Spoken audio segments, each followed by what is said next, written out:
Hello, bachcho, let's read the question first. And question says that a subatomic particle X spontaneously decays into two particles A and B, each of rest energy 1.4 and 10.2 mega electron volt. The particles fly off in opposite direction, each with speed 0.827 c relative to inertial reference frame S.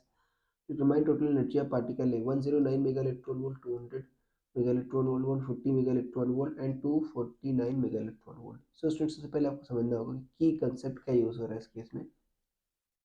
तो की concept is mass energy equivalence. mass energy equivalence. देखो बच्चों, Einstein के mass energy equivalence के हिसाब से हम rest mass जो एनर्जी होती है, अगर मान लो मास m नॉट है किसी पार्टिकल का रेस्ट मास, तो जो करस्पॉन्डिंग एनर्जी होगी ई रेस्ट, ठीक है ना, वो क्या होगी m नॉट सी स्क्वायर ये होती है. और इसकी वैल्यू दे रखी है बच्चों आपका 1.40 10.2 मेगा इलेक्ट्रॉन वोल्ट या 140 मेगा इलेक्ट्रॉन वोल्ट ये दे रखा है. अब देखो, particles fly off in opposite direction with speed 0.827 with relative to inertial frame. मतलब आपका उनकी इंडिविजुअल स्पीड 0.827 है, राइट.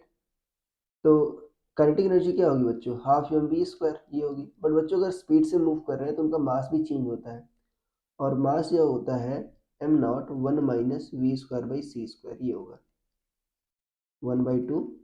वी कितना है 0.827 सी का होल स्क्वायर. यहाँ पर वी क्या रखना होगा 0.827. तो कितना हो जाएगा बच्चों M naught by 2 1 minus 0.827 C by C का whole square into 0.827 C square. तो ये जो काइनेटिक एनर्जी आ जाएगी आ जाएगा एम नॉट अपॉन 2 इंटू यहाँ पर बच्चों 0.56 आ जाएगा, और ये कितना आ जाएगा 0.64. लगभग लगभग इतना आ जाएगा 0.64 सी स्क्वायर, राइट. लगभग 0.8 है. तो देखो ये लगभग बच्चों का 1 है, राइट. लगभग आपका 1 आ जाएगा और ये 0.64, तो 0.64 इंटू 140 आ जाएगा, राइट. सो 140 इंटू 0.64, राइट. ये लगभग बच्चों आपका 0.64 एम नॉट सी स्क्वायर आ गया. और एम नॉट सी स्क्वायर की जो वैल्यू है ऑलरेडी आपको पता है 140.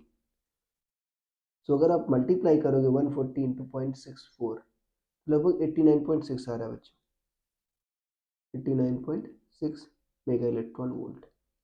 तो टोटल एनर्जी क्या होगी आपकी, rest mass energy plus kinetic energy जोड़ना पड़ेगा. तो ई टोटल जो होगा आपका वो होगा 140, that is our rest mass energy, right. 140 is our rest mass energy plus 89.6. So if we add 89.6 plus 140, this will give us approximately 229, right. 229.6 mega electron volt. This will be total energy. So closest option आपका कौन सा match कर रहा है बच्चों, closest option आपका D option match कर रहा है, right. So correct option will be option number D. So I hope you understood it well. Best of luck.